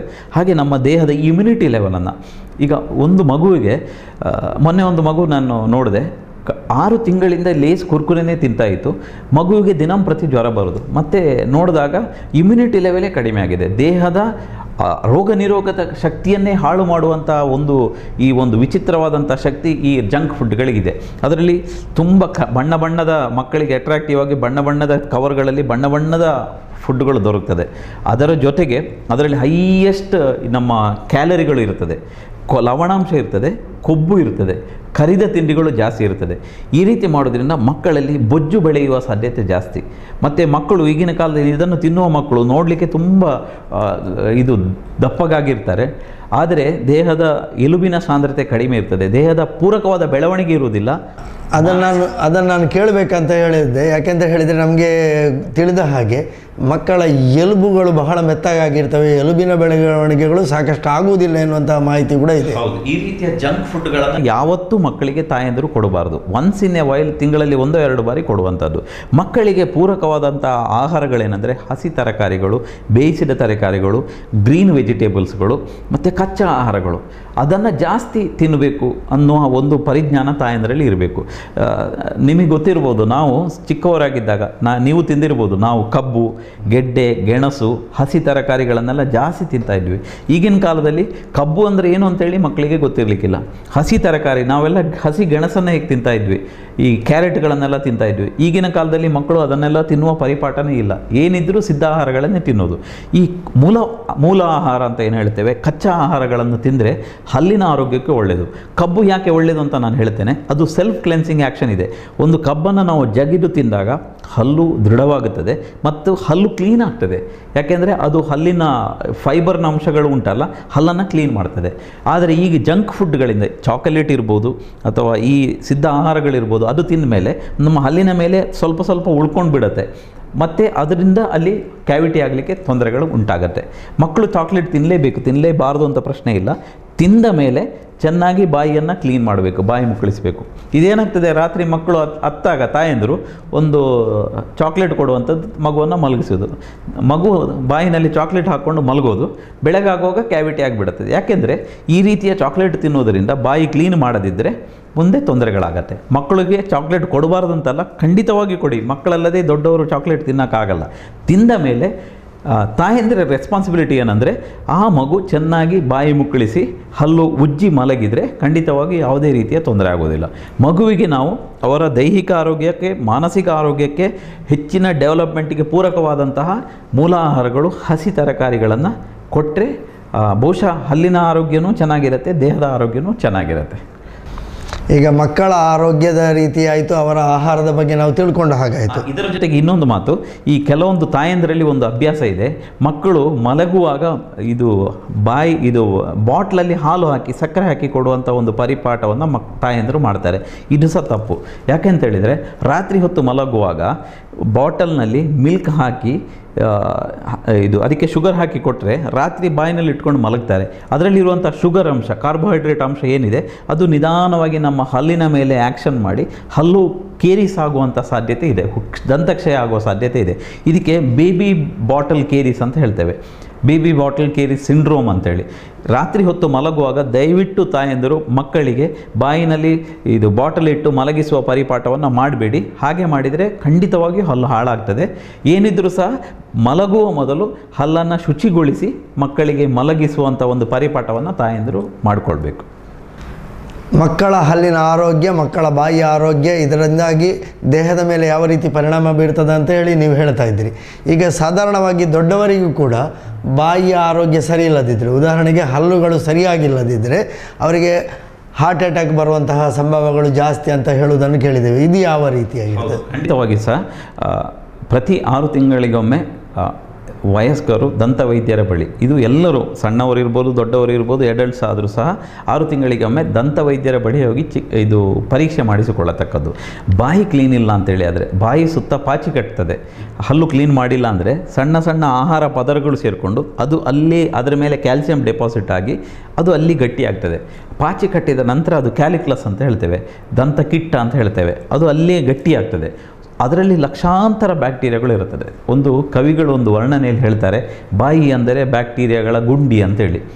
ಒಂದು ಮನುಷ್ಯನ ಬಾಯಿನಲ್ಲಿ ಲಕ್ಷಾಂತರ ಬ್ಯಾಕ್ಟೀರಿಯಾಗಳು ಇರುತ್ತೆ. ಈ ಬ್ಯಾಕ್ಟೀರಿಯಾಗಳು ಏನು ಮಾಡ್ತದೆ ಅಂದರೆ ನಮ್ಮ ದೇಹದ ಇಮ್ಯುನಿಟಿ, ರೋಗ ನಿರೋಧಕ ಶಕ್ತಿ ಕಡಿಮೆ ಆದಾಗ ಬ್ಯಾಕ್ಟೀರಿಯಾಗಳು ವಿಜೃಂಭಿಸ್ತದೆ ಮತ್ತು ತೊಂದರೆಗಳು ಶುರುವಾಗ್ತದೆ. ಸೊ ಈ ಬ್ಯಾಕ್ಟೀರಿಯಾಗಳು ಫ್ಲರಿಷ್ ಆಗದ ರೀತಿಯಲ್ಲಿ ಆಗಬೇಕಾದ್ರೆ ಪ್ರತಿ 6 ತಿಂಗಳಿಗೊಮ್ಮೆ ದಂತವೈದ್ಯರ ಬಳಿ ಹೋದರೆ ಬಾಯಿ ಶುಚಿಗೊಳಿಸುವುದು ಅಂತ ಹೇಳ್ತೇವೆ, ಓರಲ್ ಪ್ರೊಫೈಲಾಕ್ಸಿಸ್ ಅಂತೇಳಿ, ಹಲ್ಲು ಕ್ಲೀನ್ ಮಾಡುವಂಥದ್ದು ಅಂತೇಳಿ. ಹಾಗೆ ಮಾಡಿಸಿದರೆ ಬಾಯಿನಲ್ಲಿ ಬ್ಯಾಕ್ಟೀರಿಯಾಗಳ ಸಂಖ್ಯೆ ಕಡಿಮೆಯಾಗಿ ಯಾವುದೇ ತೊಂದರೆ ಆಗೋದಿಲ್ಲ. ಇದು ಮಾಡಿಸಿಲ್ಲ ಅಂತ ಹೇಳಿದರೆ 6 ತಿಂಗಳಿಗೊಮ್ಮೆ ಬಾಯಿ ಕ್ಲೀನ್ ಶುಚಿಗೊಳಿಸಲಿಲ್ಲ ಅಂದರೆ ಅಲ್ಲಿಯೇ ನಮ್ಮ ಒಸಡಿನ ಆರೋಗ್ಯ ಹಾಳಾಗ್ತದೆ. ಹಲ್ಲು ಅಲುಗಾಡಲಿಕ್ಕೆ ಶುರುವಾಗ್ತದೆ, ಒಸಡಿನಲ್ಲಿ ರಕ್ತ ಬರಲಿಕ್ಕೆ ಶುರುವಾಗ್ತದೆ, ಬಾಯಿನಲ್ಲಿ ವಾಸನೆ ಶುರುವಾಗ್ಲಾಗ್ತದೆ ಮತ್ತು ಒಸಡಿನಲ್ಲಿ ಇದು ಕೀವು ತುಂಬಿಕೊಳ್ತದೆ. ಇಂತಹ ಇದರಿಂದ ಖಂಡಿತವಾಗಿಯೂ ಸಹ ಹಾರ್ಟ್ ಅಟ್ಯಾಕ್ ಹೋಗೋ ಸಾಧ್ಯತೆ ಆಗ್ತದೆ ಅಂತೇಳಿ ಸಂಶೋಧನೆಗಳಿಂದ ಸಾಬೀತಾಗಿದೆ. ಹಾರ್ಟ್ ಅಟ್ಯಾಕ್ ಆದ ಇದು ಹೇಗೆ ಆಯಿತು ಅಂದರೆ, ಹಾರ್ಟ್ ಅಟ್ಯಾಕ್ ಆದ ವ್ಯಕ್ತಿಗಳ ಬಾಯಿಯನ್ನು ಪರೀಕ್ಷೆ ಮಾಡಿದಾಗ 100ಕ್ಕೆ 90% ವ್ಯಕ್ತಿಗಳಲ್ಲಿ ಬಾಯಿಯ ಒಸಡಿನ ಆರೋಗ್ಯ, ಹಲ್ಲಿನ ಆರೋಗ್ಯ ಚೆನ್ನಾಗಿರಲಿಲ್ಲ. ಆಮೇಲೆ ಇಲ್ಲಿ ಬ್ಯಾಕ್ಟೀರಿಯಾಗಳ ಸಂಖ್ಯೆ ಜಾಸ್ತಿ ಇರುವುದು ಅವರ ಗಮನಕ್ಕೆ ಬಂತು. ಸೊ ಇದರಿಂದ ಒಂದು ಎವಿಡೆನ್ಸ್ ಪ್ರೂವ್ ಆಯಿತು ಏನು ಅಂದರೆ, ಹಲ್ಲಿನ ಆರೋಗ್ಯ, ಬಾಯಿ ಆರೋಗ್ಯ ಚೆನ್ನಾಗಿಲ್ಲ ಅಂದರೆ ಖಂಡಿತವಾಗಿ ಹಾರ್ಟ್ ಅಟ್ಯಾಕ್ ಆಗುವ ಸಾಧ್ಯತೆ ಜಾಸ್ತಿ ಇದೆ. ನಾನು ಹೇಳುವುದಿಷ್ಟೇ ವೀಕ್ಷಕರೇ, ನಿಮಗೆ ಹಾರ್ಟ್ ಅಟ್ಯಾಕ್, ಹೃದಯಾಘಾತವನ್ನು ಬೇಕು ಅಂತಿದ್ದರೆ ಖಂಡಿತವಾಗಿಯೂ 6 ತಿಂಗಳಿಗೊಮ್ಮೆ ದಂತವೈದ್ಯರ ಬಳಿ ಹೋಗಿ ನಿಮ್ಮ ಹಲ್ಲಿನ ಆರೋಗ್ಯವನ್ನು ಕಾಪಾಡಿಕೊಳ್ಳಿ, ಹಲ್ಲಿನ ಶುಚಿತ್ವವನ್ನು ಕಾಪಾಡಿಕೊಳ್ಳಿ. ಕಾಲಕಾಲಕ್ಕೆ ಹಲ್ಲನ್ನು ಕ್ಲೀನ್ ಮಾಡಿಸ್ಕೊಂಡ್ರೆ ನಿಮಗೆ ಹೃದಯಾಘಾತ ಆಗುವ ಸಂಭವ 50% ಕಡಿಮೆ ಆಗ್ತದೆ ಅಂತೇಳಿ ನಾನು ಹೇಳಲಿಕ್ಕೆ ಇಚ್ಛೆ ಪಡ್ತೇನೆ. ಅಂತೂ ಬಾಯಿಯ ಆರೋಗ್ಯ, ಹಲ್ಲಿನ ಆರೋಗ್ಯದಿಂದ ನಮ್ಮ ದೇಹದ ಮೇಲೆ ನೇರ ಪರಿಣಾಮ ಬೀರ್ತದೆ. ಹಾರ್ಟ್ ಅಟ್ಯಾಕಿನಂತಹ ಒಂದು ದುರಂತಕ್ಕೂ ಕಾರಣ ಆಗಬಹುದು ಅಂತ ಹೇಳ್ತೇವೆ. ಇದೀಗ ಅದೇ ರೀತಿಯಲ್ಲಿ ಈಗ ಡಯಾಬಿಟೀಸ್ ಅಂದರೆ ಮಧುಮೇಹ ರೋಗ ಅಂತಲೂ, ಅದಕ್ಕೂ ಬಾಯಿಯ ಆರೋಗ್ಯಕ್ಕೆ ಏನಾದರೂ ಸಂಬಂಧ ಇದೆಯಾ? ಖಂಡಿತವಾಗಿಯೂ ಇದೆ. ಮಧುಮೇಹ ರೋಗಿಗಳಲ್ಲಿ ನಾವು ಹೆಚ್ಚಿನ ಸಂದರ್ಭಗಳಲ್ಲಿ ದಂತವೈದ್ಯರು ನಮ್ಮಲ್ಲಿ ಬರುವ ರೋಗಿಗಳನ್ನು ಅವರ ಬಾಯಿಯನ್ನು ನೋಡಿಯೇ ನಾವು ಅವರಿಗೆ ಮಧುಮೇಹ ಇದೆ ಅಂತ ನಾವು ಐಡೆಂಟಿಫೈ ಮಾಡ್ತೇವೆ. ಹೆಚ್ಚಿನ ರೋಗಿಗಳಿಗೆ ನಮ್ಮಲ್ಲಿ ಬಂದಾಗ ಅವರ ಸಾಮಾನ್ಯವಾಗಿ ಮಧುಮೇಹ ರೋಗಿಗಳಲ್ಲಿ ಹಲ್ಲುಗಳು ಗಟ್ಟಿಯಾಗಿರುವುದಿಲ್ಲ, ಹಲ್ಲಿನ ಸುತ್ತ ಇರುವಂಥ ಎಲುಬುಗಳು ಕರಗಿ ಹೋಗಲಿಕ್ಕೆ ಶುರುವಾಗ್ತದೆ, ಹಲ್ಲಿನ ಒಸಡುಗಳಲ್ಲಿ ಕೀವು ತುಂಬಿಕೊಂಡಿರ್ತದೆ ಮತ್ತು ಬಾಯಿನಲ್ಲಿ ಒಂದು ವಿಚಿತ್ರವಾದಂಥ ಒಂದು ಸ್ಮೆಲ್ ಇರುತ್ತೆ, ಹ್ಯಾಲಿಟೋಸಿಸ್, ಬಾಯಿ ವಾಸನೆ ಅಂತೇಳಿ, ಆಸೆಟೋನ್ ಬ್ರೆತ್ ಅಂತ ನಾವು ಹೇಳ್ತೇವೆ. ಅಂದರೆ ಬಾಯಿನಲ್ಲಿ ಅನೆರೋಬಿಕ್ ಬ್ಯಾಕ್ಟೀರಿಯಾಗಳು ಜಾಸ್ತಿ ವಿಜೃಂಭಿಸುವಾಗ ಒಂದು ವಿಚಿತ್ರವಾದ ಸ್ಮೆಲ್ ಬರ್ತದೆ. ಬಾಯಿ ಓಪನ್ ಮಾಡಿದ ಕೂಡಲೇ ನಮ್ಗೆ ಗೊತ್ತಾಗತ್ತೆ ಈ ಮನುಷ್ಯನಿಗೆ, ಮತ್ತು ಪರ್ಟಿಕ್ಯುಲರ್ ಹಲ್ಲನ್ನು ನೋಡಿದಾಗ ಈ ಮನುಷ್ಯನಿಗೆ ಡಯಾಬಿಟಿಸ್ ಇರುವ ಸಾಧ್ಯತೆ ಇದೆ ಅಂತೇಳಿ ನಾವು ಅವರಿಗೆ, ನೋಡಪ್ಪ ನಿಮಗೆ ಡಯಾಬಿಟಿಸ್ ಇರುವ ಸಾಧ್ಯತೆ ಇದೆ, ಚೆಕ್ ಮಾಡಿ ಅಂತ ಹೇಳಿದಾಗ ಅವರಿಗೆ, ಹೌದು ಡಾಕ್ಟ್ರೆ ನಮಗೆ ಶುಗರ್ ಇದೆ, ನೀವು ಹೇಳಿದ್ದು ಒಳ್ಳೆಯದಾಯಿತು ಅಂತೇಳಿ ನಮಗೆ ಒಂದು ಕೃತಜ್ಞತಾ ಭಾವನೆಯಿಂದ ನಮ್ಮನ್ನು ಸ್ಮರಿಸ್ತಾರೆ. ನಾನು ಹೇಳೋದು ಇಷ್ಟೇ, ನಿಮ್ಮ ಡಯಾಬಿಟಿಸ್ ಇರೋವರಿಗೆ ನಿಮ್ಮ ಹಲ್ಲುಗಳು ಅಲುಗಾಡ್ತದೆ, ನಿಮ್ಮ ಒಸಡಿನಲ್ಲಿ ಕೀವು ತುಂಬಿಗಳಿರ್ತದೆ, ಬಾಯಿ ವಾಸನೆ ಬರೋದಿದ್ದರೆ ಖಂಡಿತವಾಗಿ ವೈದ್ಯರ ಬಳಿ ಹೋಗಿ ನಿಮ್ಮ ಶುಗರನ್ನು ಟೆಸ್ಟ್ ಮಾಡಿಸ್ಕೊಳ್ಳಿ. ಈ ಡಯಾಬಿಟಿಸ್ ಇರೋವರಿಗೆ ಕೂಡ ಹೃದಯಾಘಾತ ಆಗುವ ಸಾಧ್ಯತೆ ಜಾಸ್ತಿ ಇರ್ತದೆ. ಸೊ ಹೃದಯಾಘಾತ ಆಗಬೇಕು ಅಂತ ಹೇಳಿದರೆ BP ಮತ್ತು ಶುಗರ್ ಇರೋವರಿಗೆ ಖಂಡಿತವಾಗಿಯೂ ಹೃದಯಾಘಾತ ಆಗುವ ಸಾಧ್ಯತೆ ಇದೆ. ಇವೆಲ್ಲ ಅಣ್ಣ ತಮ್ಮಂದರು. ಈ ಕಾರಣದಿಂದ ನಿಮ್ಮ ಹಲ್ಲಿನ ಆರೋಗ್ಯವನ್ನು, ಒಸಡಿನ ಆರೋಗ್ಯವನ್ನು ನೀವು ಕಾಪಾಡಿಕೊಂಡ್ರೆ ನಿಮಗೆ ಹೃದಯಾಘಾತ ಆಗುವ ಸಾಧ್ಯತೆ ಕಡಿಮೆ. ಡಯಾಬಿಟಿಸ್ ಇದ್ದರೂ ಸಹ ನಿಮ್ಮ ಬಾಯಿ ಆರೋಗ್ಯವನ್ನು ಚೆನ್ನಾಗಿ ಕಾಪಾಡಿಕೊಳ್ಬೋದು ಅಂತ ಹೇಳಲಿಕ್ಕೆ ನಾನು ಇಚ್ಛೆ ಪಡ್ತೇನೆ. ಆತ್ಮೀಯ ವೀಕ್ಷಕ ಬಾಂಧವರೇ, ಮತ್ತೊಮ್ಮೆ ನಿಮ್ಮೆಲ್ಲರನ್ನು ಈ ಕಾರ್ಯಕ್ರಮಕ್ಕೆ ಸ್ವಾಗತಿಸ್ತಾ, ರಾಷ್ಟ್ರೀಯ ಬಾಯಿ ಆರೋಗ್ಯ ದಿನ. ಈ ಬಾಯಿಯ ಆರೋಗ್ಯ ಅಂದರೆ ಏನು, ಹಲ್ಲಿನ ಆರೋಗ್ಯವನ್ನು ಯಾವ ರೀತಿ ಕಾಪಾಡಿಕೊಳ್ಬೇಕು, ಇದರಿಂದ ದೇಹದ ಮೇಲೆ ಏನೆಲ್ಲ ಪರಿಣಾಮ ಆಗುತ್ತದೆ, ಮಕ್ಕಳ ಬೆಳವಣಿಗೆ ಹೇಗೆ ಕುಂಠಿತವಾಗುತ್ತದೆ, ಹೀಗೆ ಸಾಕಷ್ಟು ಮಾಹಿತಿಗಳನ್ನು ನಮ್ಮೊಂದಿಗೆ ಹಂಚಿಕೊಂಡಿದ್ದಾರೆ ಡಾಕ್ಟರ್ ಮುರಳಿ ಮೋಹನ್ ಚೂಂತಾರ್ರವರು. ಈಗ ಹಲ್ಲಿನಿಂದ ಅಥವಾ ಹಲ್ಲಿನ ಆರೋಗ್ಯದಿಂದ ನಮಗೆ ಮಧುಮೇಹ ಇದೆ ಅಥವಾ ಹಾರ್ಟ್ ಅಟ್ಯಾಕಿನ ಸಂಭಾವ್ಯತೆಗಳನ್ನೆಲ್ಲವನ್ನು ಹೇಳಿದರು. ಇದರ ಜೊತೆಗೆ ಗರ್ಭಿಣಿಯರು ಗರ್ಭಿಣಿಯರು ಅಂತ ಹೇಳಿದರೆ ವಿಶೇಷವಾಗಿ ಕಾಳಜಿ ವಹಿಸಬೇಕಾದಂಥವರು, ಅವರು ಕೂಡ ಯಾವ ರೀತಿ ಬಾಯಿ ಆರೋಗ್ಯವನ್ನು ಕಾಪಾಡಿಕೊಳ್ಬೇಕು? ನೋಡಿ, ಪುರುಷರು ಮತ್ತು ಮಹಿಳೆಯರಿಗೆ ಒಂದು ವಿಶೇಷವಾದಂಥ ಒಂದು ಹಾರ್ಮೋನಲ್ ವ್ಯತ್ಯಾಸ, ರಸದೂತಗಳ ಏರುಪೇರು ಆಗುವಂಥದ್ದು. ಮಹಿಳೆಯರದ್ದು ಅವರದ್ದೊಂದು ದೇಹದ ಪ್ರಕೃತಿನೇ ಬೇರೆ ರೀತಿ ಇರ್ತದೆ. ಮಹಿಳೆಯರಿಗೆ ತಿಂಗಳು ಅವರಿಗೆ ಇದೆಲ್ಲ ಆಗುವಂಥ ಒಂದು ರಸದೂತಗಳ ಏರುಪೇರಿನಿಂದಾಗಿ ಅವರ ಗಮ್ ಕಂಡೀಷನ್ಗಳು, ಒಸಡಿನ ಕಂಡೀಷನ್ಗಳು ಖಂಡಿತವಾಗಿ ಸಹ ತುಂಬ ಸೆನ್ಸಿಟಿವ್ ಆಗಿರುತ್ತೆ. ಸೊ ಅವರಿಗೆ ಈ ಹಾರ್ಮೋನುಗಳ ಜಾಸ್ತಿ ಆದಾಗ ಈ ಒಸಡುಗಳು ತುಂಬ ರೆಡ್ಡಿಶ್ ಆಗಿರುತ್ತೆ. ಸಾಮಾನ್ಯವಾಗಿ ಬಾಯಿನಲ್ಲಿ ಒಸಡು ಪಿಂಕ್ ಆಗಿದ್ದರೆ ಅದು ಹೆಲ್ದಿ ಅಂತಾಗಿರುತ್ತದೆ. ಅದಕ್ಕೆ ನೀವು ತೆಳು ಗುಲಾಬಿ ಬಣ್ಣದ ನಮ್ಮ ಒಸಡು ಇದ್ದರೆ ಅದು ಹೆಲ್ದಿ ಅಂತ ಲೆಕ್ಕ. ಈಗ ಕೆಂಪಗಾಗಿದ್ದರೆ ಅದರಲ್ಲಿ ರಕ್ತ ಒಸರ್ತಾ ಇದ್ದರೆ ಅದು ಅನ್ಹೆಲ್ದಿ ಗಮ್ಸ್ ಅಂತ ಲೆಕ್ಕ. ಸಾಮಾನ್ಯವಾಗಿ ಈ ಮಹಿಳೆಯರಿಗೆ ರಸದೂತಗಳ ಜಾಸ್ತಿ ಆದಾಗ ಒಸಡು ಕೆಂಪು ಬಣ್ಣಕ್ಕೆ ತಿರುಗ್ತದೆ. ಅದೇ ರೀತಿ ಗರ್ಭಿಣಿ ಹೆಂಗಸರಲ್ಲೂ ಅಷ್ಟೇ. ಗರ್ಭಿಣಿ ಆಗುವಾಗ ಅಲ್ಲಿ ತಾಯಿಯ ಹೊಟ್ಟೆಯೊಳಗೆ ಇನ್ನೊಂದು ಮಗುವಿಗೆ ಬೆಳವಣಿಗೆಗೆ ಪೂರಕವಾದಂಥ ರಸದೂತಗಳು ದೇಹದಲ್ಲಿ ಬಹಳಷ್ಟು ಸ್ರವಿಸಲ್ಪಡುತ್ತದೆ. ಆ ರಸದೂತಗಳು ಈ ಬಾಯಿಯ ಮೇಲೆ ಖಂಡಿತವಾಗಿ ಸಹ ಪರಿಣಾಮ ಬೀರುತ್ತೆ. ಬಾಯಿನಲ್ಲಿ ಮೊದಲೇ ಬ್ಯಾಕ್ಟೀರಿಯಾಗಳು, ಈಗ ತಾನೇ ಹೇಳಿದೆ ಬಾಯಿ ಅಂದರೆ ಬ್ಯಾಕ್ಟೀರಿಯಾಗಳ ಗುಂಡಿ ಅಂತೇಳಿ, ಆ ಬ್ಯಾಕ್ಟೀರಿಯಾಗಳಿಗೆ ಪೂರಕವಾದ ವಾತಾವರಣವನ್ನು ಇವು ಸೃಷ್ಟಿಸ್ತದೆ ಈ ಹಾರ್ಮೋನುಗಳು. ಸೊ ಒಸಡಿನಲ್ಲಿ ರಕ್ತ ಬರುವಂಥದ್ದು. ಸಾಮಾನ್ಯವಾಗಿ ಗರ್ಭಿಣಿ ಹೆಂಗಸರು ವೈದ್ಯರ ಬಳಿ ಬಂದಾಗ ಬಾಯಿ ವಾಸನೆ ಬರ್ತದೆ, ಒಸಡಿನಲ್ಲಿ ರಕ್ತ ಬರ್ತದೆ, ಮತ್ತು ಹಲ್ಲು ಅಲುಗಾಡಿದಾಗ ಆಗ್ತದೆ, ಮತ್ತು ಒಸಡಿನಲ್ಲಿ ಸಣ್ಣ ಸಣ್ಣ ಗೆಡ್ಡೆಗಳು ಬೆರೀಲಿಕ್ಕೆ, ಅದಕ್ಕೆ ಪ್ರೆಗ್ನೆನ್ಸಿ ಗ್ರ್ಯಾನುಲೋಮಾ ಅಂತ ಹೇಳ್ತೇವೆ, ಸಣ್ಣ ಸಣ್ಣ ಗೆಡ್ಡೆಗಳು ಬೆಳೀಲಿಕ್ಕೆ ಸಹ ಪ್ರಾರಂಭ ಆಗ್ತದೆ. ಈ ಕಾರಣದಿಂದ ಪ್ರಿವೆಂಟಿವ್ ಆಸ್ಪೆಕ್ಟಿಗೆ ನಾವು ಗರ್ಭಿಣಿ ಹೆಂಗಸರಲ್ಲಿ ಹೆಚ್ಚು ನಾವು ಒತ್ತನ್ನು ಕೊಡ್ತೇವೆ, ಗಮನ ಕೊಡಬೇಕಾಗ್ತದೆ. ಯಾಕೆಂದರೆ ವಿಶೇಷವಾಗಿ ಅವರು ಮತ್ತೊಂದು ಜೀವವನ್ನು ಹೊತ್ತಿರ್ತಾರೆ. ಅಂತಹ ಸಂದರ್ಭದಲ್ಲಿ ಅವರ ದೈಹಿಕ ಬೆಳವಣಿಗೆಗಳಲ್ಲಿ ಕೂಡ ಏರುಪೇರಾಗಿರ್ತದೆ.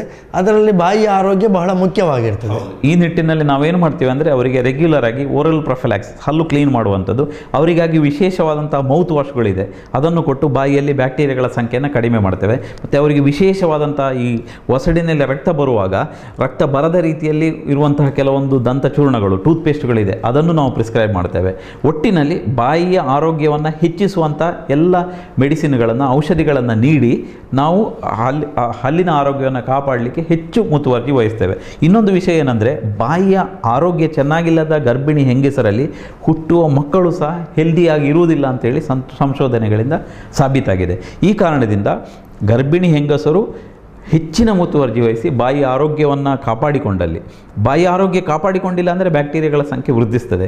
ಆ ಬ್ಯಾಕ್ಟೀರಿಯಾಗಳು ರಕ್ತಕ್ಕೆ ಸೇರಿ ಮಗುವಿನ ಹೆಲ್ತಿನ ಮೇಲೆ ನೇರವಾದ ಪರಿಣಾಮ ಬೀರುವ ಸಾಧ್ಯತೆ ಇದೆ. ಈ ಎಲ್ಲ ಕಾರಣದಿಂದ ಮುಂದೆ ಹುಟ್ಟುವ ಮಗುವಿನ ಆರೋಗ್ಯದ ದೃಷ್ಟಿಯಿಂದ ಪ್ಲಸ್ ಅವರ ಹಲ್ಲಿನ ಕಾಳಜಿಯ ದೃಷ್ಟಿಯಿಂದ ಬಾಯಿ ಆರೋಗ್ಯವನ್ನು ಗರ್ಭಿಣಿ ಹೆಂಗಸರು ಮತ್ತು ಮಹಿಳೆಯರು ಈ ಋತುಚಕ್ರದ ಸಮಯದಲ್ಲಿ ಹೆಚ್ಚಿನ ಮುತುವರ್ಜಿ ವಹಿಸಬೇಕು ಅಂತ ಹೇಳಲಿಕ್ಕೆ ನಾನು ಇಚ್ಛೆ ಪಡ್ತೇನೆ. ಅಂತೂ ದೇಹದ ಮೇಲೆ ದೈಹಿಕವಾಗಿ ಪರಿಣಾಮ ಬೀರುವಂತಹ ಬಾಯಿಯ ಆರೋಗ್ಯ, ಇದನ್ನು ನಾವು ಕಾಪಾಡಿಕೊಳ್ಬೇಕು, ಇದರ ಬಗ್ಗೆ ಬಹಳಷ್ಟು ಗಮನ ಕೊಡಬೇಕು ಎನ್ನುವಂತಹ ಅಂಶವನ್ನು ನಾವು ಸಾಕಷ್ಟು ಚರ್ಚೆ ಮಾಡಿದೆವು. ಹಾಗಿದ್ರೆ ಇದರ ಬಗ್ಗೆ ನಾವು ಮುಂಜಾಗ್ರತೆ ಅಂತ ಹೇಳ್ತೇವೆ. ಈಗ ಯಾವ ರೀತಿಯೆಲ್ಲ ಮುಂಜಾಗ್ರತೆ ತಗೊಳ್ಬಹುದು? ನೋಡಿ, ಬಾಯಿಯ ಆರೋಗ್ಯವನ್ನು, ಹಲ್ಲಿನ ಆರೋಗ್ಯವನ್ನು ಕಾಪಾಡಿಕೊಳ್ಬೇಕಾದ್ರೆ ಕೆಲವೊಂದು ಸಿಂಪಲ್ ಸ್ಟೆಪ್ಗಳನ್ನು ನಾವು ತಗೊಳ್ಬೇಕು. ಇದೇನು ದೊಡ್ಡ ಗ್ರೀಕ್ ರೋಮನ್ ಕಲಿಬೇಕಾದ ಅವಶ್ಯಕತೆ ಏನಿಲ್ಲ. ದಿನಕ್ಕೆ 2 ಬಾರಿ ಚೆನ್ನಾಗಿ ಹಲ್ಲುಜ್ಜಿದ್ರೆ ಆಯಿತು. ಬೆಳಗ್ಗೆ ಒಮ್ಮೆ, ರಾತ್ರಿ ಒಮ್ಮೆ. ನಿಮಗೆ ಬೆಳಗ್ಗೆ ಮಾಡೋಕ್ಕಾಗಲಿಲ್ಲ ಅಂದರೆ ರಾತ್ರಿ ಮಲಗುವ ಮುನ್ನ ಹಲ್ಲನ್ನು ಚೆನ್ನಾಗಿ ಹಲ್ಲುಜ್ಜಿ ಮಲಗಬೇಕು. ಇಲ್ಲಾಂದರೆ ರಾತ್ರಿ ಹೊತ್ತು ನಾವು ತಿಂದ ಆಹಾರಗಳು ಹಲ್ಲಿನ ಪಿಟ್ ಆ್ಯಂಡ್ ಫಿಶರ್ಗಳಲ್ಲಿ ಕಲೆಕ್ಷನ್ ಆಗಿರುತ್ತೆ. ಪ್ಲಸ್ ನಮ್ಮ ರಾತ್ರಿ ಹೊತ್ತು ಅದರಲ್ಲಿ ಈ ಆ್ಯಸಿಡ್ಗಳು ಉತ್ಪತ್ತಿಯಾಗಿ ಹಲ್ಲಿನ ಎನಾಮಲ್ ಪದರವನ್ನು ಹಾಳು ಮಾಡುತ್ತದೆ. ಸೊ ರಾತ್ರಿ ಹೊತ್ತು ಹಲ್ಲುಜ್ಜುವುದನ್ನು ದಿನಕ್ಕೆ 2 ಬಾರಿ ಹಲ್ಲುಜ್ಜಿ, ರಾತ್ರಿ ಹೊತ್ತು ಕೇವಲ 2 ರಿಂದ 3 ನಿಮಿಷಗಳ ಕಾಲ ಹಲ್ಲುಜ್ಜಿ ಬಾಯಿಯ ಶುಚಿತ್ವವನ್ನು ಕಾಪಾಡಿಕೊಳ್ಬೇಕು, ನಂಬರ್ 1. ಮತ್ತು ಸಾಧ್ಯವಾದರೆ ಮೌತ್ ವಾಶ್ಗಳನ್ನು ಉಪಯೋಗಿಸುವಂಥದ್ದು. ಮೌತ್ ವಾಶ್ಗಳನ್ನು ಉಪಯೋಗಿಸುವುದರಿಂದ ಬಾಯಿ ವಾಸನೆ ಬರುವ ಸಾಧ್ಯತೆ ಕಡಿಮೆ, ಪ್ಲಸ್ ಬಾಯಿಯಲ್ಲಿ ಇರುವಂತಹ ಬ್ಯಾಕ್ಟೀರಿಯಾಗಳ ಸಂಖ್ಯೆಯನ್ನು ಕಡಿಮೆ ಮಾಡ್ತದೆ. ಮತ್ತು ಡೆಂಟಲ್ ಫ್ಲಾಸಿಂಗ್ ಅಂತ, ದಂತದಾರ ಅಂತ ಹೇಳ್ತೇವೆ, ಹಲ್ಲುಗಳ ನಡುವೆ ಸಿಕ್ಕಿ ಹಾಕಿಕೊಂಡ ಆಹಾರವನ್ನು ನಾವು ದಿನಕ್ಕೊಮ್ಮೆಯಾದರೂ ಡೆಂಟಲ್ ಫ್ಲಾಸಿಂಗ್ ನಾವು ಮಾಡಬೇಕು. ಮಾಡಿದರೆ ಹಲ್ಲಿನ ನಡುವೆ ಸಿಕ್ಕಿಕೊಂಡಂತಹ ಸಣ್ಣ ಸಣ್ಣ ಆಹಾರ ಕಣಗಳನ್ನು ತೆಗೆದು ಬಾಯಿಯ ಶುಚಿತ್ವವನ್ನು ಕಾಪಾಡಿಕೊಳ್ಳುವಂಥದ್ದು. ಇದರ ಜೊತೆಗೆ ಪ್ರತಿ 6 ತಿಂಗಳಿಗೊಮ್ಮೆ ದಂತ ವೈದ್ಯರ ಬಳಿ ಹೋಗಿ ಪರೀಕ್ಷೆ ಮಾಡಿಸಿಕೊಳ್ಳತಕ್ಕದ್ದು. ಯಾಕೆಂತ ಹೇಳಿದರೆ ದಂತಕ್ಷಯ ಅನ್ನೋದು, ದಂತಕ್ಷಯ ಇಲ್ಲದಂಥ ಮನುಷ್ಯರೇ ಇಲ್ಲ. ದಂತಕ್ಷಯ ಎನ್ನುವುದು ಪ್ರೋಗ್ರೆಸಿವ್ ಡಿಸೀಸ್. ಅದನ್ನು ಒಮ್ಮೆ ಬಂದ ಮೇಲೆ ಅದನ್ನು ನಾವು ಕ್ಯೂರ್ ಮಾಡಲಿಕ್ಕೆ ಸಾಧ್ಯ ಇಲ್ಲ, ತಡಿಲಿಕ್ಕೂ ಸಾಧ್ಯ ಇಲ್ಲ. ಸೊ ದಂತಕ್ಷಯ ಬಂದರೆ ವೈದ್ಯರು ನೋಡ್ತಾರೆ, ಆ ದಂತ ಹುಳುಕಾದ ಜಾಗವನ್ನು ಕಿತ್ತು ಹಾಕಿ ಅಲ್ಲಿ ಬೇರೆ ಬೇರೆ ರೀತಿಯ ರೆಸ್ಟೋರೇಷನ್ಗಳನ್ನು, ಸಿಮೆಂಟ್ಗಳನ್ನು ಹಾಕಿ ತುಂಬಿಸ್ತಾರೆ. ಸೊ ಈ ರೆಗ್ಯುಲರ್ ಚೆಕಪ್ಪಿಗೆ ನೀವು ಹೋದರೆ, ದಂತ ವೈದ್ಯರ ಬಳಿ ಹೋದರೆ, ನಿಮ್ಮ ಮುಂದೆ ಬರಬಹುದಾದಂಥ ರೋಗಗಳನ್ನು ತಡೆಗಟ್ಟುವುದರ ಜೊತೆಗೆ ನಿಮ್ಮ ಬಾಯಿನಲ್ಲಿ ಏನಾದರೂ ದಂತಕ್ಷಯ ಇದ್ದರೆ ವೈದ್ಯರು ನೋಡಿ ಅದಕ್ಕೆ ಸೂಕ್ತ ಪರಿಹಾರವನ್ನು ಸೂಚಿಸ್ತಾರೆ. ಇದಿಷ್ಟನ್ನು ನೀವು ಪ್ರಾಕ್ಟೀಸ್ ಮಾಡಿದರೆ, ಚೆನ್ನಾಗಿ ಪ್ರಾಕ್ಟೀಸ್ ಮಾಡಿದರೆ, ಸರಿಯಾದ ಕ್ರಮದಲ್ಲಿ, ಸರಿಯಾದ ರೀತಿಯಲ್ಲಿ, ಸರಿಯಾದ ಟೂತ್ ಪೇಸ್ಟ್ ಮತ್ತು ಟೂತ್ ಬ್ರಷ್ಗಳನ್ನು ಬಳಸಿ ಹಲ್ಲಿನ ಆರೋಗ್ಯವನ್ನು ಕಾಪಾಡಿಕೊಂಡ್ರೆ ಖಂಡಿತವಾಗಿ ನಿಮ್ಮ ದೈಹಿಕ ಆರೋಗ್ಯವನ್ನು ಕಾಪಾಡಿಕೊಳ್ಳಬಹುದು. ನಿಮಗೆ ಯಾವುದೇ ರೀತಿಯ ತೊಂದರೆ ಆಗದ ರೀತಿಯಲ್ಲಿ ನಿಮ್ಮ ಬದುಕನ್ನು, ನಿಮ್ಮ ದೈಹಿಕ ಬೆಳವಣಿಗೆಯನ್ನು ಪ್ಲಸ್ ಮಾನಸಿಕ ಬೆಳವಣಿಗೆಯನ್ನು ಪೂರಕವಾಗಿ ಬೆಳೆಸಿಕೊಳ್ಳಬಹುದು ಅಂತ ಹೇಳಲಿಕ್ಕೆ ನಾನು ಇಚ್ಛೆ ಪಡ್ತೇನೆ. ಆಹಾರ ಕ್ರಮಗಳು ಯಾವ ರೀತಿಯಾಗಿದ್ದರೆ ಒಳ್ಳೆಯದು ಈ ಸಂದರ್ಭದಲ್ಲಿ? ಆಹಾರ ಕ್ರಮಗಳು ನೋಡಿ, ನಾನು ಈಗ ತಾನೇ ಹೇಳಿದೆ, ನಾವು ಈ ಸಿದ್ಧ ಆಹಾರಗಳನ್ನು ತಿನ್ನಬಾರ್ದು. ಸಿದ್ಧ ಆಹಾರಗಳನ್ನು ಎಡಲ್ಟ್ಸು ತಿನ್ನಬಾರ್ದು, ಮಕ್ಕಳು ತಿನ್ನಬಾರ್ದು. ಕಚ್ಚಾ ಆಹಾರಗಳನ್ನು, ಮೂಲ ಆಹಾರಗಳನ್ನು, ಈಗ ನೀವು ಬರೀ ದೇಹದ ಆರೋಗ್ಯ, ಹಲ್ಲಿನ ಆರೋಗ್ಯವನ್ನು ಬಿಟ್ಟು, ಈಗ ನಿಮಗೆ ಈಗ ಡಯಾಬಿಟಿಸ್, ಮಧುಮೇಹಿಗಳಿಗೂ ಅಷ್ಟೇ ನಾವು ಮೂಲ ಆಹಾರಗಳನ್ನು ಜಾಸ್ತಿ ಸೇವಿಸಬೇಕು ಅಂತೇಳಿ ವೈದ್ಯರು ಹೇಳ್ತಾರೆ. ಇಂಥದ್ದೇ ಕಾರ್ಬೋಹೈಡ್ರೇಟ್ಗಳನ್ನು ಅವಾಯ್ಡ್ ಮಾಡಿ ಅದು ತಿನ್ನಿ ಇದು ತಿನ್ನಿ ಹೇಳೋ ಬದಲು ಮೂಲ ಆಹಾರಗಳು, ಕಚ್ಚಾ ಆಹಾರಗಳನ್ನು ಜಾಸ್ತಿ ತಿಂದರೆ, ಹಿಂದಿನ ಕಾಲದಲ್ಲಿ ನಿಮಗೊಂದು ಮಾತು ಹೇಳೋಕ್ಕೆ ಇಚ್ಛೆಪಡ್ತೇನೆ, ನಮ್ಮ ಅಜ್ಜಂದ್ರಿಗೆಲ್ಲ 70-80 ವರ್ಷ ಆದರೂ ಸಹ ಹಲ್ಲುಗಳು ಬಹಳಷ್ಟು ಗಟ್ಟಿಯಾಗಿರ್ತಾಯಿತ್ತು, ಏನೂ ತೊಂದರೆ, ಹಲ್ಲಿನ ರೋಗನೇ ಬರ್ತಾ ಇರಲಿಲ್ಲ. ಯಾಕೆ ಅದು? ಯಾಕೆ ಅಂತ ಹೇಳಿದರೆ ಅವರು ತಿನ್ನುವ ಆಹಾರ ಅವರ ಹಲ್ಲಿನ ಆರೋಗ್ಯಕ್ಕೆ ಪೂರಕವಾಗ್ತಾಯಿತ್ತು. ಈಗ ನಾವೆಲ್ಲ ತಿನ್ನೋದು ಏನು ಅಂದರೆ, ಸಿದ್ಧ ಆಹಾರಗಳು ತಿನ್ನಲಿಕ್ಕೆ ಟೈಮಿಗಿಲ್ಲ, ಬಾಯಿಗೆ ಹಾಕೋದು, ಒಂದು ಕಡೆ ಟಿ ವಿ ನೋಡ್ತಾ, ಇನ್ನೊಂದು ಕಡೆ ಮೊಬೈಲ್ ಇರುತ್ತೆ, ಇನ್ನೊಂದು ಕಡೆ ಪೇಪರ್ ಓದ್ಕೊಂಡು ತಿನ್ನೋದು ಅಂದರೆ ಅದೊಂದು ಆರ್ಟ್. ಕೇವಲ ಬಾಯಿಗೆ ಹಾಕಿ ನುಂಗುವುದು, ಅದು ಊಟ ಮಾಡೋದಾಗ ಆಗಲ್ಲ. ಇದು ಹೇಗಾಗಿದೆ ಅಂತೇಳಿದರೆ, ಈ ರೀತಿಯ ಪ್ರಕ್ರಿಯೆಯಿಂದ ನಮ್ಮ ದೇಹದ ಆರೋಗ್ಯನೂ ಹಾಳಾಗ್ತಾಯಿದೆ, ಹಲ್ಲಿನ ಆರೋಗ್ಯವನ್ನು ಹಾಳಾಗ್ತಾಯಿದೆ. ಕಚ್ಚಾ ಆಹಾರಗಳನ್ನು ಜಾಸ್ತಿ ಸೇವಿಸಿ, ಹಸಿ ತರಕಾರಿಗಳನ್ನು ಜಾಸ್ತಿ ಸೇವಿಸಿ, ಸಿದ್ಧ ಆಹಾರಗಳನ್ನು ಸೇವಿಸಬೇಡಿ, ಕೃತಕ ಪಾನೀಯಗಳನ್ನು ಸೇವಿಸಬೇಡಿ. ಕೃತಕ ಪಾನೀಯಗಳು, ಎರೇಟೆಡ್ ಡ್ರಿಂಕ್ಸ್ ಅಂತ ನಾವು ಹೇಳ್ತೇವೆ, ನಮ್ಮಲ್ಲಿ ಅಷ್ಟೇನು ಇನ್ಫ್ಲುಯೆನ್ಸ್ ಆಗಿಲ್ಲ, ಆದರೆ ವಿದೇಶಗಳಲ್ಲಿ, ಯುರೋಪ್ ಕಂಟ್ರಿಗಳಲ್ಲಿ, ಅಮೇರಿಕನ್ ಕಂಟ್ರಿಗಳಲ್ಲಿ ಬೆಳಿಗ್ಗೆ ಎದ್ದು ಕೂಡಲೇ, ನಾವು ಕುಡಿದಾಗ ಕಾಫಿ ಕುಡಿಯೋದಿಲ್ಲ, ಅವರು ಬೆಳಿಗ್ಗೆ ಎದ್ದು ಕೂಡಲೇ ಪೆಪ್ಸಿ ಕೋಕ್ ಕುಡಿಯುವಂಥದ್ದು.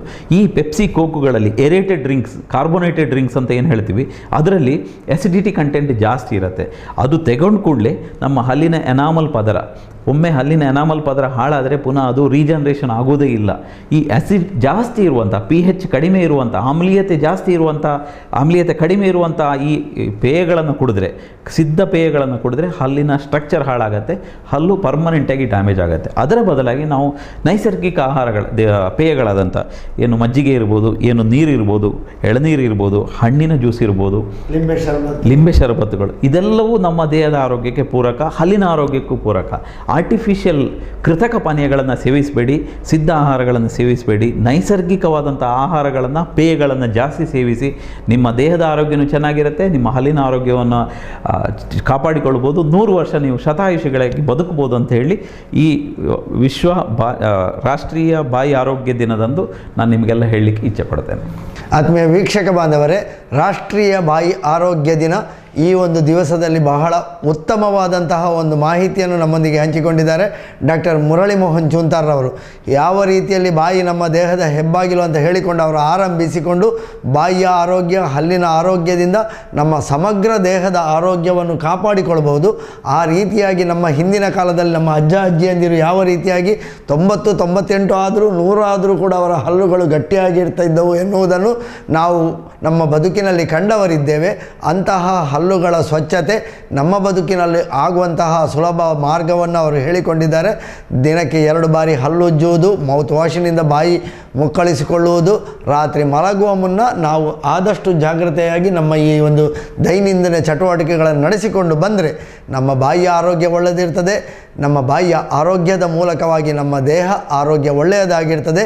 ಸ್ವಸ್ಥ ಸಮಾಜಕ್ಕಾಗಿ ಇಂತಹ ಒಳ್ಳೆಯ ಆರೋಗ್ಯವನ್ನು ನಾವು ಬೆಳೆಸಿಕೊಳ್ಳುವ ಅಭ್ಯಾಸವನ್ನು ಮಾಡೋಣ ಅಂತ ಹೇಳಿಕೊಳ್ಳುತ್ತಾ, ರಾಷ್ಟ್ರೀಯ ಬಾಯಿ ಆರೋಗ್ಯ ದಿನ ಈ ಒಂದು ದಿನದ ಮಾಹಿತಿಯನ್ನು ನಮ್ಮೊಂದಿಗೆ ಹಂಚಿಕೊಂಡದ್ದಕ್ಕಾಗಿ ಡಾಕ್ಟರ್ ಮುರಳಿ ಮೋಹನ್ ಚೂಂತಾರ್ ಇವರಿಗೆ ಎಲ್ಲರ ಪರವಾಗಿ ವಂದನೆಗಳನ್ನು ಸಲ್ಲಿಸ್ತಾ ಎಲ್ಲರಿಗೂ ನಮಸ್ಕಾರ. ವಂದನೆಗಳು ಡಾಕ್ಟ್ರೇ.